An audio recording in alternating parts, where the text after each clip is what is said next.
Coming up on this week's podcast is Lando Norris now the title favourite after his statement Mexico win? Does Oscar Piastri have what it takes to end his current poor form? And is Max Verstappen's Red Bull not as good after all? It's time for the latest episode of the Racing News 365 podcast.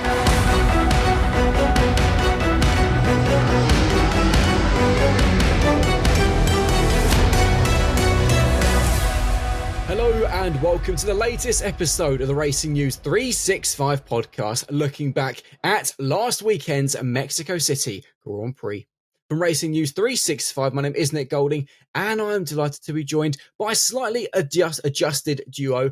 It is still 2023 Young Journalist of the Year, Sam absolutely Coop, and it is also everyone's favourite Irishman, Fergal Walsh. There is no Ian this week because, as things stand at 11:15 Monday morning, he is somewhere over the Atlantic flying back from Mexico City. Ian, I hope you are having safe travels. And of course, it's not really suitable for Ian to be recording this on a plane at what is 3 a.m. local time for him. Fergal, how does it feel? The time's the issue. No. Well, yeah, that and also the fact he's on a plane. Ian, Fergal, should I say? I'm going to make that mess up a few times. How does it feel to be back in the hot seat? Yeah, feels good. I think I'm making a bit of a habit of this recently, but no, glad to be back. I would like to see Ian actually record a podcast or a video from an airplane just for the chaos element alone. But yeah, glad to be here. I actually have a funny story about this. Oh no! There was a junior Formula journalist who a few years ago tuned into the post-feature race, I think it's for F2, press conference from the plane before taxiing from onto the runway. And the drivers, I can't remember which drivers it were, but they were like, "Are you on a plane?" And he was like, "Yeah," like, I think it was like the Hungarian Grand Prix weekend, and he'd been there, but then his flight was obviously a certain time. And obviously, just how chaotic. I always remember it. I'm more intrigued because obviously, before we're getting very off topic now, but we know how extortionate, airplane Wi-Fi is. How much would it cost, Ian, to do a podcast in the air? That would be, I think, very, very expensive. The most expensive Racing News 365 podcast. We do have so much to discuss and dissect from Mexico City because the first 10 laps, well, I've watched them back now about 50 times. I still don't quite understand everything that happened. So much went on, but we've got to begin, of course, with a fun question. And this week's fun question is, when was the last time Ferrari went an entire season without a victory? Because it's starting to look like it's going to happen again. So Sam's got an answer. I'm going to let Fergal go first, though, as he is, the stand-in, let's say, the guest. It was 2021, I believe. Yes, correct. And yeah. I'm guessing and 2020. Yeah, so actually, I it's not as long ago as I thought it was going to be. Of course, yeah, only 2021. So Ferrari looking set to beat that feat and make 2025 their last season without a victory. Before we carry on, I have a very, very important announcement to make. Of course, over the American doubleheader, we have run a very special prize giveaway regarding a signed Racing Bull shirt, which have been signed by both Isaac Hadjar and Liam Lawson. I am pleased to announce that the winner selected at random is, drumroll, Roger Reed. Roger, congratulations. You are the winner. You should have received a message from us on YouTube. If you are watching this and haven't seen that message, please do get in touch. DM us the RacingNews365.com account on Instagram so that we can get the signed shirt to you. A very well done. Congratulations. And of course, people, if you are enjoying our content, please do keep subscribing because we really appreciate all of your support. Now then, biggest takeaway from Mexico City. Where on earth do we begin? Sam. Well, there's so much to unpack, isn't there? Those first 10 laps, I remember texting you during it, Nick, saying just basically like, I can't keep up because I was on race report duties. You were doing quick hits. It's so difficult to write and also absorb what's happening at the same time. Fergal, luckily, on the blog could just kind of, just post it as he saw it. But, that's a frenetic task in itself, much like the first 10 laps.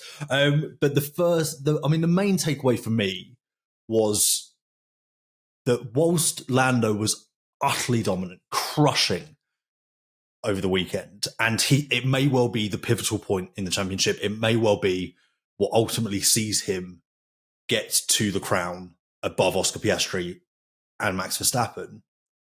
I think in many ways, it was a weekend that will, in time gone by, be looked at as a weekend that helped make Oscar Piastri a champion, because he has had such a difficult couple of weekends. He's really struggled in low grip conditions. He's had to adapt the way he's driving. He's learnt a lot over the weekend. And as Andrea Stella said, it was a case of adding tools to his toolbox. And those learnings that he's had to go through, that real struggle that he's had in Mexico, and as I said, also Austin, I think will hold him in really good stead moving forward. So I think it could be, when Oscar looks back, a really pivotal moment in his career, which could ultimately be what makes him a champion in the future, if not this season.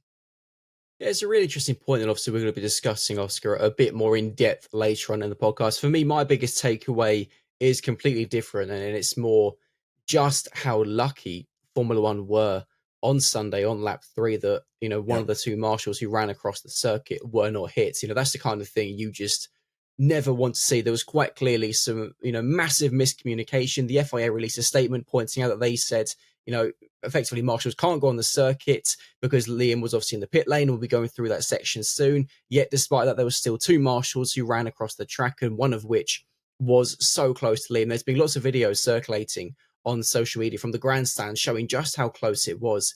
Liam was so panicked and shocked over the radio. That's the most panicked I've heard a driver on the radio for, some time, pointed at himself that, he nearly could have killed him because that was how close he got. And it was another reminder of, one, how dangerous F1 and motorsport is, but also how incredible marshals are. They are volunteers at the end of the day. They are doing this, for their love of the sport so that we can have races happen. And obviously we need to make sure that they are as safe as possible. And whatever communication issue there was needs to be investigated. And obviously it is going to be investigated by the FIA.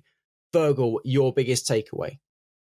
I think for me, it's got to be how resilient Lando Norris has proven to be. I mean, it wasn't even the race where he really, really outshone Piastri. It was the entire weekend from when he jumped in the car in FP2, as Pato O'Ward had his car in FP1.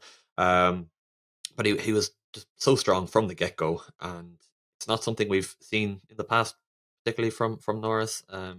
This year, it's always been pretty close between him and Piastri, but really now, when this title fight is reaching its peak, reaching the conclusion of the year, when it's so critical to be ahead of your teammate, he delivered that, and not just by a small margin. He absolutely obliterated Piastri.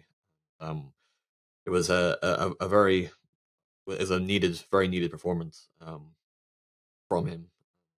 Ultimately, has given him the championship advantage now. Driver standings. I think we saw a side of Lando we've not really seen before in terms of being able to be that dominant across an entire weekend. We will discuss that more in a few moments. But of course, we do need to look back at our Mexico City predictions for the Racing News 365 Predictors Championship. And I would rather not. However, I'll very quickly go through this. I got a grand total of 0. So a great performance by myself. Sam, yourself, and Ian is aware of his score and what happened. You both got 1 point for saying that Lando had finished in second. Of course, he finished in first. As that was incorrect by 1 position, you get a point. In this moment, if I could stand up and applaud, I would. However, that would mean I wouldn't be on camera, because we have had some Racing News 365 history in that the highest score of our Predictors Championship has been achieved by Richie from Czechia, the Czech Republic, who represented the fans. Richie got the fans a staggering 15 points for getting pole position correct in Lando, first place correct, second place correct, third place correct, and get this, Richie even got Gabriel Bortoleto finishing 10th correct to pick up 15 points, which is highly embarrassing for us in that, Sam, you, myself, and Ian combined got a total of 2. and then Richie got 15 for the fans, which means I'm last again.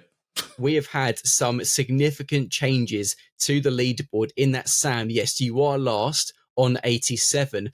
I have fallen to third on 94. The fans have leapfrogged from last into second on 97, with Ian in the lead on 116. So Ian's lead is down to 19. I mean, a little round of applause, please, for Richie from the fans, because that is unbelievable. And I tell you what, that is some big feat for the next fan who'll represent for Sao Paulo to live up to, because that was some performance. And speaking of some, absolutely. Speaking of some performances, superb. Speaking of some performances, let's get into it, Lando Norris, because we've seen him have dominant sessions before, whether that be in qualifying or a race or a practice session, but I can't think of a time when we have seen him do it across every session he's been in. He claimed pole by nearly 3 tenths, won by 30 seconds.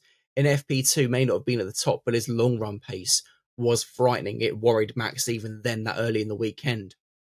It's a level of dominance we've not seen. And the fact that, there wasn't a single mistake made, Sam, this is something aside of Lando I don't think we've seen before. And it has come at what is, a pivotal moment in this season, because going into the final 4 races, he leads the title by 1 point.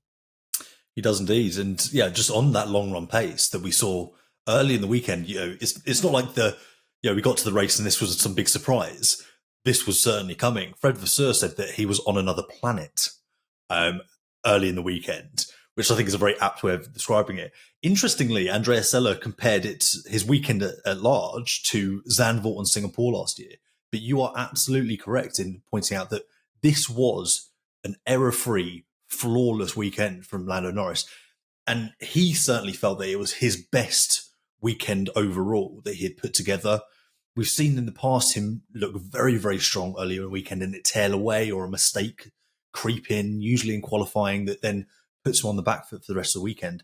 But I think Fergal said it really, really well in his take-home when he said about the resilience of Lando, how quick we all were to count him out, or many of us, because I would like to point out that I did say that he will win the title against you and Ian on that one. You're shaking your head because you knew that was coming. You knew I was going to mention that. Carry on. But it was, he did everything he needs to do. The confidence is clearly there, and it has been for a few weeks now. He's, let's not forget, it wasn't overnight, in Mexico that he eroded Oscar Piastri's advantage in the standings. It's been since the Dutch Grand Prix pretty, consistently. And he's been very clear in that he's not thinking about that retirement in Zandvoort. He's not thinking about the last weekend. He's just looking forward. He's just taking it in his stride. He was speaking about how he had a quite candid chat with his team, with his engineers, saying, "Look, guys, I need you to deliver a car that I can work with here, that I can extract what I need to from it." And that's what they did provide him in Mexico. And you saw just how strong he can be over a weekend. I was looking back myself at thinking, has he been this good this season? I don't think it was since Abu Dhabi last year that he has had such a complete weekend.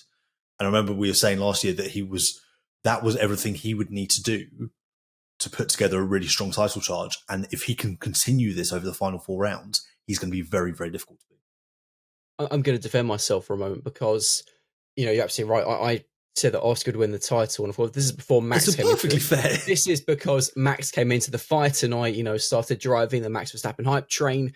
But for me, the big question mark surrounding Lando, and yes, Mexico, that was, I think, the most flawless weekend, error-free weekend I think he's had in his entire F1 career so far. That was, he was on another planet. The big question mark for me is he faced no threat in that race from turn 2 onwards. He just cruised into the distance.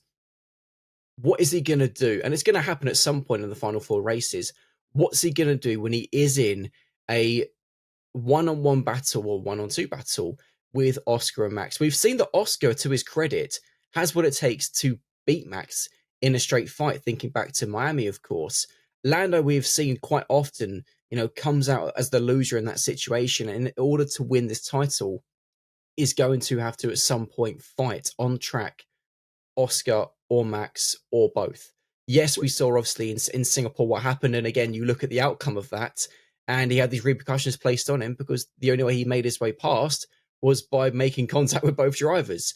The question mark for me is, can he beat either or both of them in a clean fight? Because it's going to happen at some point. Sao Paulo's next, and we know the kind of racing we get there. So that's the big question mark for me still. But when he's in clean air on his own, yep, flawless, unstoppable. But can he take the fight and beat Oscar and or Max in an actual on-track battle? Fergal, for you, where does this leave Lando? Is he the title favourite, or does he still have areas he needs to work on, do you think? Well, I mean, you ask the driver that, they're always going to say they have things to work on. They're never perfect. Just the final point on Mexico, the real pivotal point for Norris was that start. We know how difficult it is in Mexico to retain the lead on lap one. And granted, he was aided a little bit by the absolute carnage going on around him, with several cars opting to not bother with turn one at all. But that free air that he had really, really helped him build up that lead. But like you said, it was fantastic in the way he didn't make any errors. He was able to manage his tires perfectly. Going forward now, gloves are off. There's only 4 Grand Prix remaining this year, 2 sprint races as well. But there's not a lot of time left now. The drivers have to go for it. Norris has to go for it. Verstappen has to go for it. Piastri has to go for it. And by that, I mean no mercy. They cannot afford to show any mercy in wheel-to-wheel battle now. The stakes are too high. McLaren, or Norris and Piastri, talk about how they want to keep the team spirit because they want to win championships in the future with McLaren. And it's a fair point. But with such a huge regulation change coming next year, there is absolutely no guarantee that they will ever be in a position ever again in their careers to fight for a title. While the opportunity is here now, they really, really need to take it. Is Norris the favourite? Yes, based on the last few races, you'd probably say yes, but the gap between him and Piastri is only 1 point.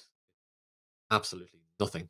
And if Piastri can return to form in Brazil, I think we'd easily say again that, well, now Piastri is the favourite. So when things are just this close, I don't think you can truly predict who's going to come out on top.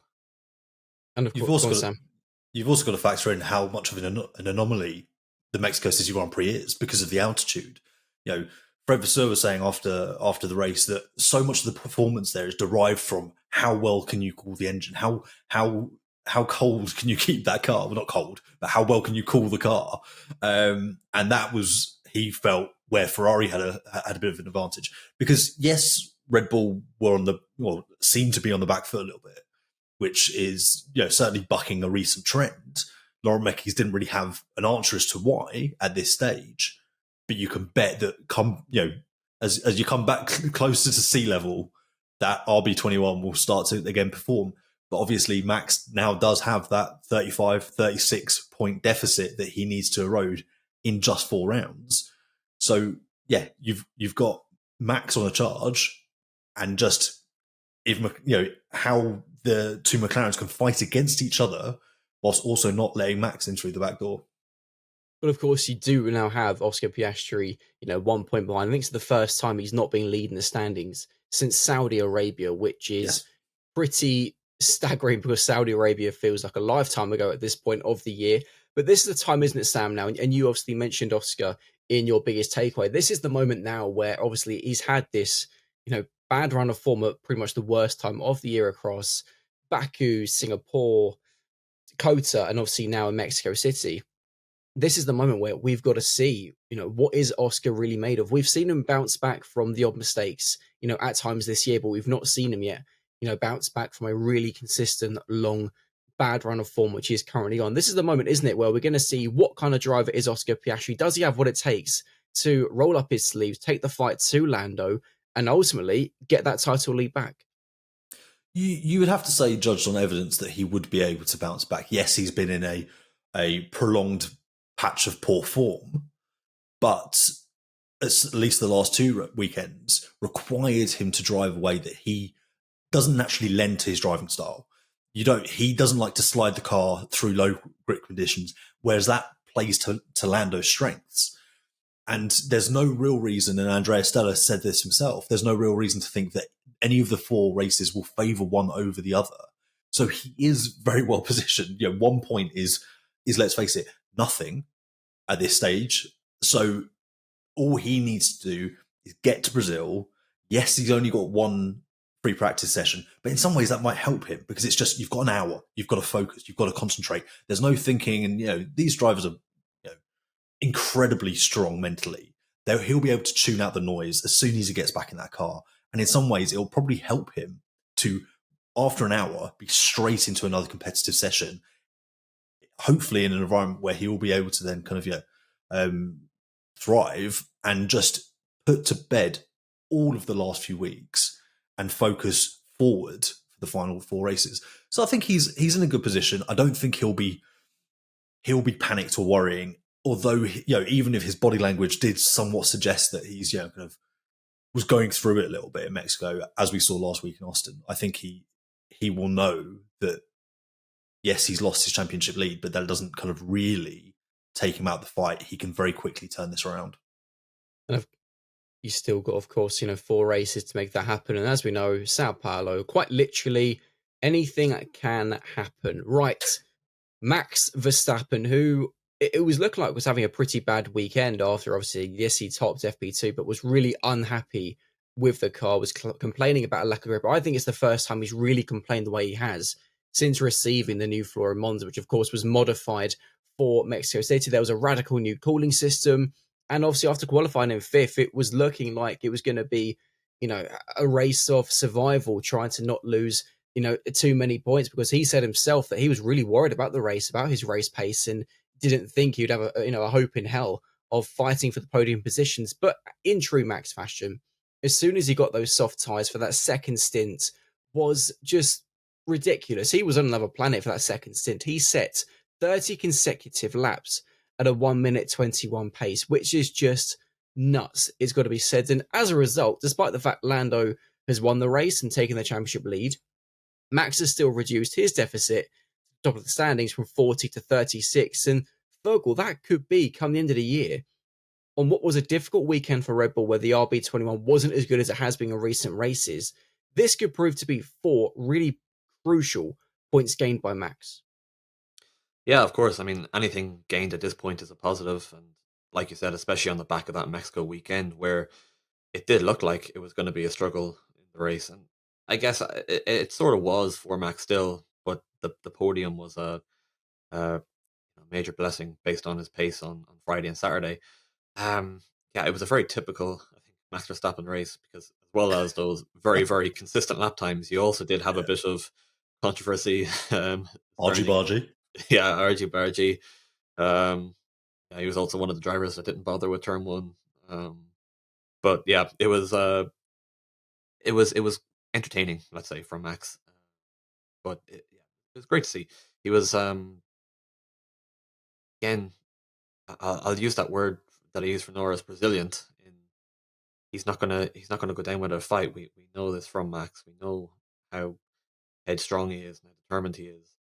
And at the end, yeah, I think a lot of fans felt we were a little bit robbed by a chance for him to take, but safety protocols have to take charge there. But yeah, I enjoyed Max's race, and with the sprint races coming up too, there's extra points on the table for him to grab. So I look forward to seeing coming races. And of course, where was he came back from in Sao Paulo? Was it 14th or 17th? I think it was 14th on the grid. It was something. It's difficult to remember because there were cars missing from the grid, and it was. Do you remember that? It was chaos. So and the fact we had qualifying on the race on the same day. But of course, Sam, the big thing for me from this, and we will discuss obviously the turn 1 chaos and the various penalties or no penalties towards the end in our fun game, Fair or Not Fair, which is making a return this week. This is, I think, an interesting thing for McLaren to take away from Mexico City, in that, we have been hailing the RB21 since that, new floor came in at Monza, and of course then the new front wing in Singapore. To the point it looked like the RB21, at least Max's RB21, was probably the best car on the grid. Yes, of course, there is the altitude to take into account, but do you think McLaren might take some confidence in the fact that actually maybe the RB21 isn't as perfect as, it seemed to be from Monza onwards? I think they'll take confidence in knowing that they have a strong package and have throughout the year. I think they will rightly take away that, as I said before, how much of an anomaly the Mexico City Grand Prix is, given the altitude and given what that then does to cars and how teams have to kind of then adapt to it. Which I think they will realise very much that the Red Bull still is going to be in the fight for the final 4 races. I think they've proven that it's not a case of actually the RB21 is now the car to beat. They can still very much take the fight to Max Verstappen, who is, let's face it, doing more with the RB21 than you'd maybe expect him to be doing. But we always say that. People talk about outdriving a car. You can outdrive a car. People talk about, you can only do what it can possibly do, but you can do, it's all relative, right? It's all in context. People aren't being literal when they say that. But anyway, ultimately, I think they won't be too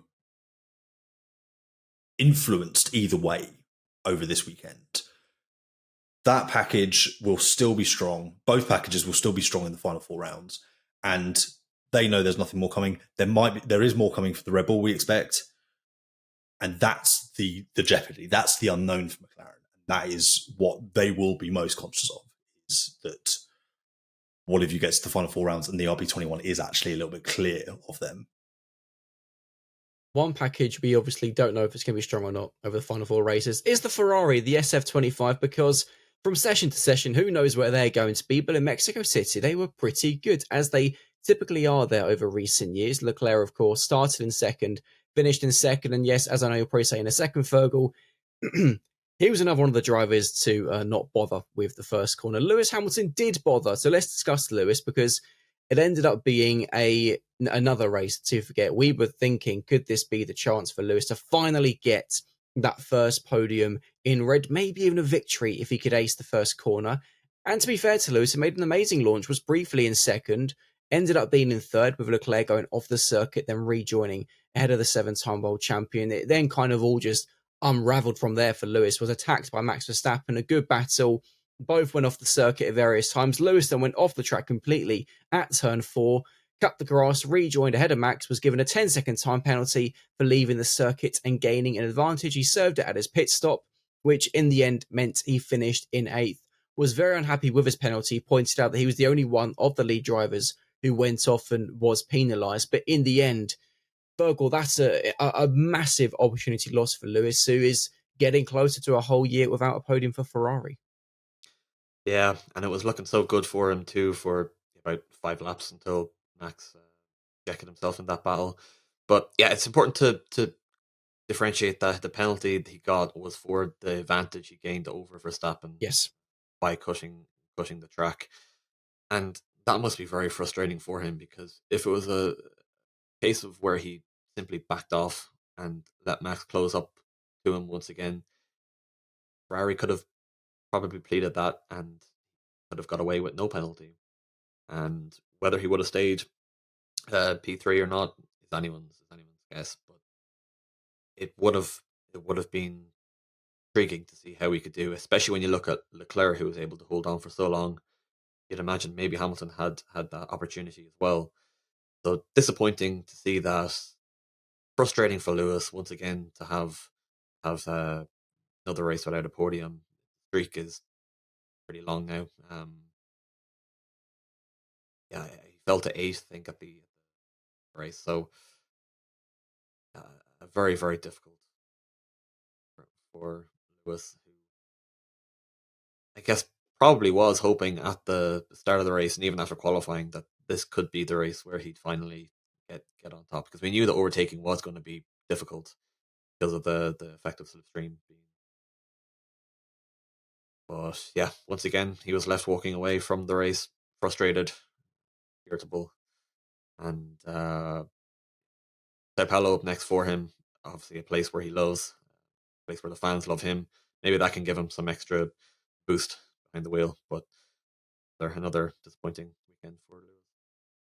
And of course, Brazil was in a way like a second home race for Lewis, given he is an honorary citizen of Brazil. And at least Leclerc finishing second means that Ferrari sit in second in the standings by just 1 point over Mercedes. So that fight is also so close. But the big winner from the whole Lewis Max thing, and I suppose it was one reason why Lewis maybe couldn't give the position back to Max, is a certain Oliver Bearman, who obviously managed to get by Max in that moment. And it was the lesson once again of clean driving, is good driving because it gains you places. And Ollie, to give him credit, kept his nose clean, just picked them off as those ahead of him went off the circuit, made mistakes, and finishing fourth. That is a personal best for Ollie. It's a equaling best result for Haas since Haas have been in F1. A really proud moment for him. His family were very emotional, which made Ollie emotional. And it does show, Sam, what you can do when you just play your cards right. And this midfield battle, the midfield teams in general, are giving us so much this year, so many surprise results, podiums, top five finishes, because it now means that from Racing Bulls in sixth to stake in ninth, there are just 12 points. 12 points. I mean, forget about, okay, you say forget about, we got the driver's title 1 point, the fight for second, there's 1 point, there's then 12 points separating four teams. There's just so much going on wherever you look. And for Ollie, he's got Haas right back in contention for P6. And that is significant for teams. The amount of the difference in prize money between sixth and ninth is considerable. And with Haas, you have to commend them, really. It's pretty ambitious delivering the upgrade they did in Austin this late in the year when so much attention is being paid towards 2026 that they thought, you know what, actually there is more we can get out this season still.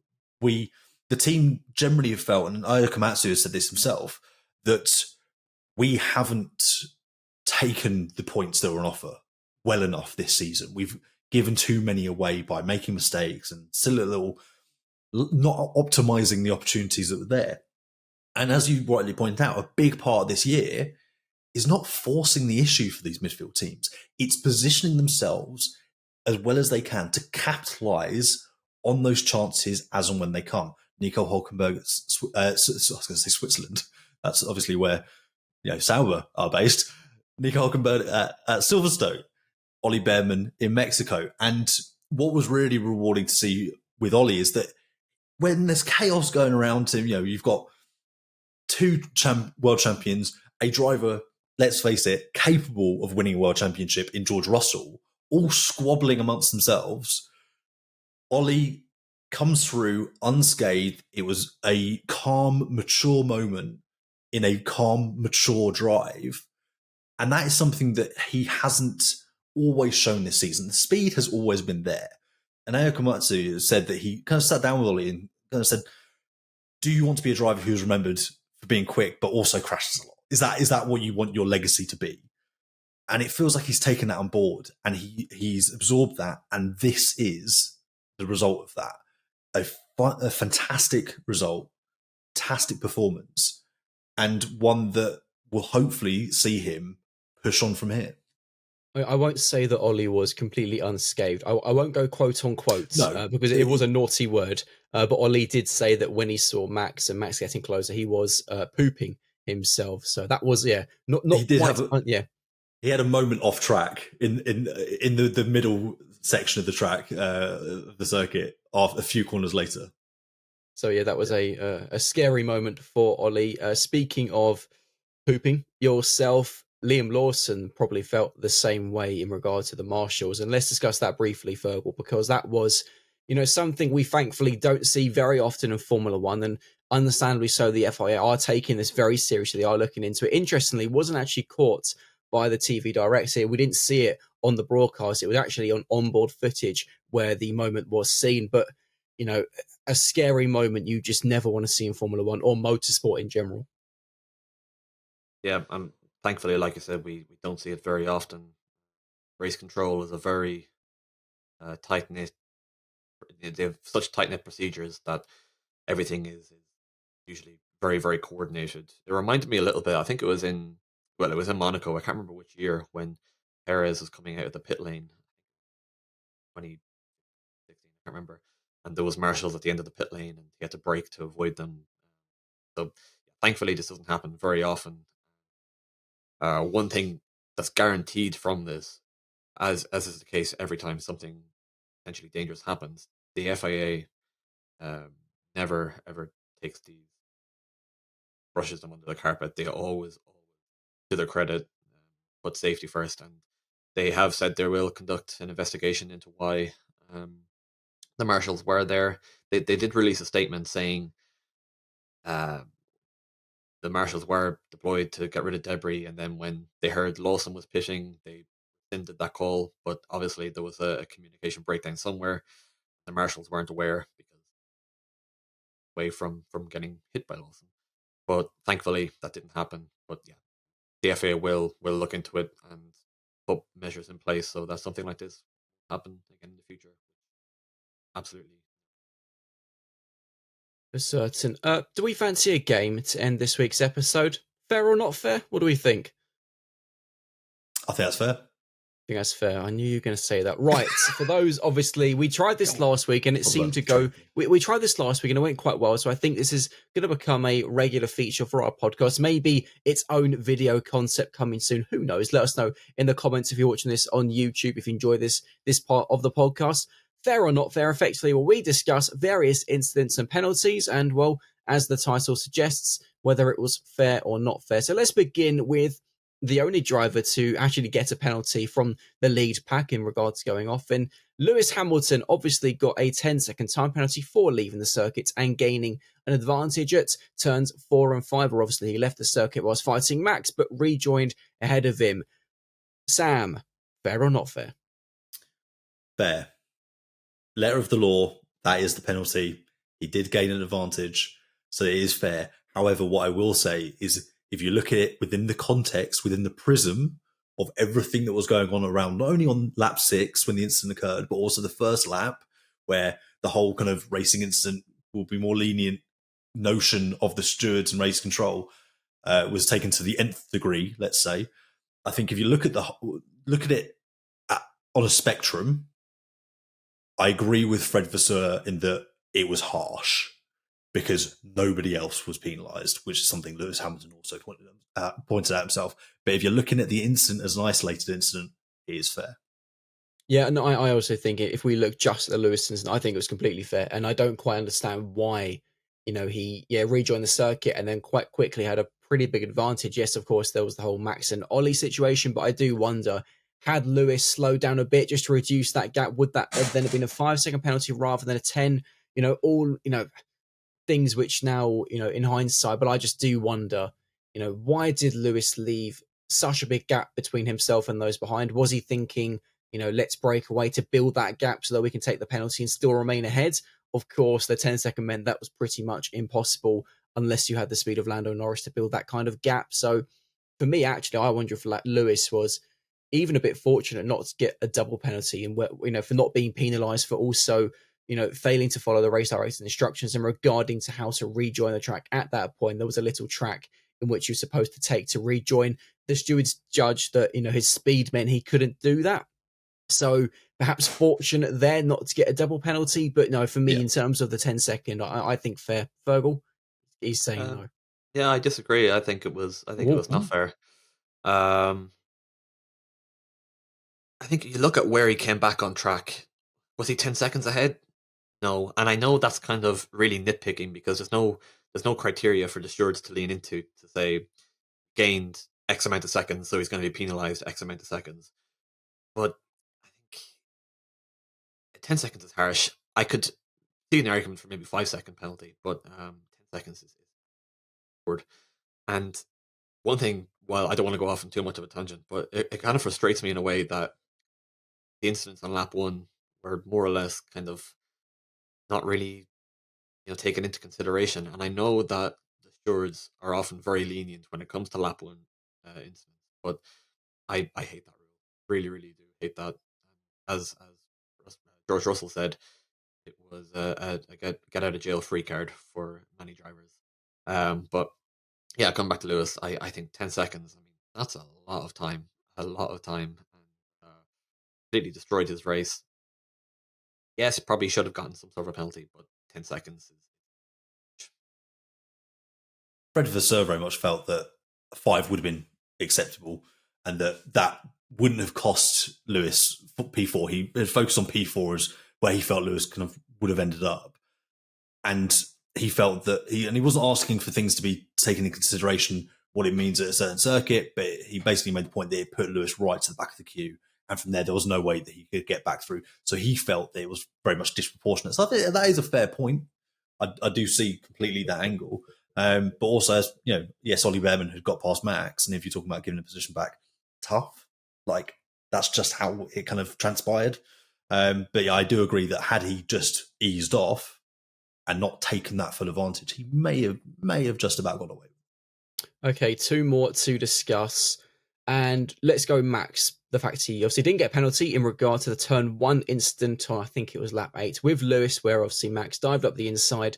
Small contact was made. Lewis went wide. Lewis then came back on. Max then skipped the turn 3 corner. No penalty given. I think fair. Lewis pointed out himself. He viewed it as just racing, and I think it was. Both drivers gave it. And it was just fair, but hard racing in my eyes. Fergal, should Max have been penalised? Was it fair or not fair? I think it's hard to argue against the fact that he came in a little bit too hot, and that the contact was made. But we want to see drivers racing. Where do you draw the line between hard racing and pushing a driver off the track? That it's a difficult one. I'm going to say really 50-50 in this one. So let's go 51-49 and say it was fair. Okay, just about. Sam? Again, I feel like you need to look at the entire sequence as a whole, because yes, he came in very hot. He did claim the corner. He did keep it on the track. But for me, the more egregious bit was in turn 2, when Lewis pushed him wide, as you're entitled to do under the racing guidelines, and as Max did to Lewis at turn 1, 3 seconds or 2 seconds before.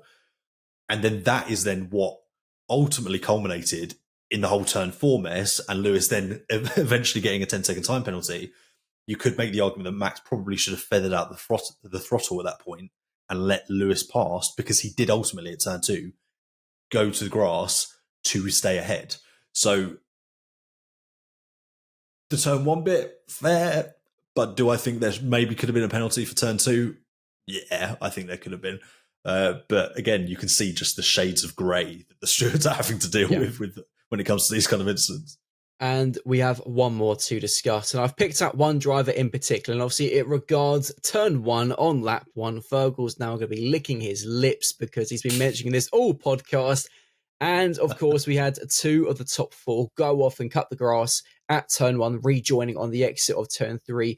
And that was, of course, Charles Leclerc and Max Verstappen. And no action was taken against either driver. But what was interesting for me, and we'll discuss Leclerc, I think, in more detail, is Max obviously started in 5th, was past George Russell for 4th in no time at all before he even started braking for turn 1. Found himself on the outside of the 2 Ferraris, was kind of had no choice effectively, found himself riding the curb, and was actually quite lucky not to go into the barrier at the end of turn 1. It was some brilliant driving by Max. Max obviously left the circuit in 4th and rejoined in 4th. Crucially, Charles Leclerc, was he in 2nd? Was he in 3rd? Who knows? He rejoined ahead of Lewis in 2nd, and interestingly, it was Lewis on the inside. So the question here, for me, should Charles Leclerc have given a penalty? Of course, he wasn't. And I think Leclerc should have got a penalty, For me, the fact he rejoined in 2nd, I think, had he given the position to Lewis, then fair play, no penalty. But the fact he kept 2nd, then obviously went on to build a really big lead over, the field before Max obviously destroyed that with ease. I think Leclerc got really lucky not to be penalised. I think the fact he rejoined in 2nd when, was he 2nd? Was Lewis 2nd? Was Max 2nd? That's the big question mark. And the fact that Leclerc left the circuit, and I think quite clearly gained an advantage as well. So for me, I think, unfair. Leclerc should have been penalised. Sam, going to have Fergal go last. I know he's been waiting for this moment. Sam. Charles should have had a penalty, absolutely. For me, it was a slam dunk, because Lewis had the move made through turn 1. He had the advantage heading into turn 2. He would have come out of that kind of tricky sequence of chicanes ahead of Charles. Had Charles given that place back, I completely agree with you, then fine. he's suffered the consequence. He hasn't gained an advantage. He's stayed third. But for me, the most kind of sinister part, sinister is a bit strong, it wasn't sinister, but the most ridiculous part of it is that Charles didn't even need to go over the grass. Yes, he would have lost momentum and he would have had to have braked more, but he was still on the track. He could have easily made turn 2. It was a decision. And I get it's all on instincts, adrenaline's pumping, it's the start of an F1 race. It's a situation none of us have ever been in and never will be. But he didn't have to do that. And that is what you got to look at that and go, that's the penalty. The whole first lap, first corner thing, I think really it should be more about it's a racing incident when there's contact, not when someone just goes, you know what, actually, this little part of the track, I don't fancy it. Mate, I'll come back to it on lap 2, but right now, no, I'm good. I think that is warranting a penalty. So yeah, I would have given Charles a penalty for that. I love that Sam has just single-handedly ended my dreams of becoming a Formula One driver. Thanks for that, Sam. Fergal. Yeah, What do you think? I'm going to put my armchair expert hat on and say, stay on the track. Just stay on the bully track. Wheel-to-wheel battle. I mean, it's obviously, I might get a bit of flack for that because it's fine. You're a guest. Yeah, it's a lot easier said than done, of course, and I'm in probably no way to comment on the ease of navigating first corner of a Grand Prix when there's 19 other cars around you. But have you played the F1 game? Oh yeah. Well, there you go then. Yeah, you're perfectly qualified. Yes. I agree with Sam though. He should have been given a penalty. Obviously, he came back on and kept that position over Lewis, and Ferrari were not going to argue that because they still had cars in second and third, and to them it doesn't really make a difference who was first and who was second, who was third. So yeah, definitely. As I'm sure it's obvious the route I was going to go based on my comments earlier in the podcast. Yeah, definitely he should have been given a. And of course, it was race defining for Lewis. Yeah, no, it was. And of course, for those who are watching this podcast on YouTube, be sure to let us know your thoughts in the comments below regarding our fair or not fair game and your thoughts. It'd be brilliant to get that. This brings an end to the Racing News 365 podcast for this week. If you are watching on YouTube, please do smash the like button, comment below any thoughts, and do subscribe to the channel. Your feedback, thoughts, and support is always very much appreciated. From myself, Sam, and special guest Fergal, we'll see you later. Bye, guys. Thanks for joining us as always, guys.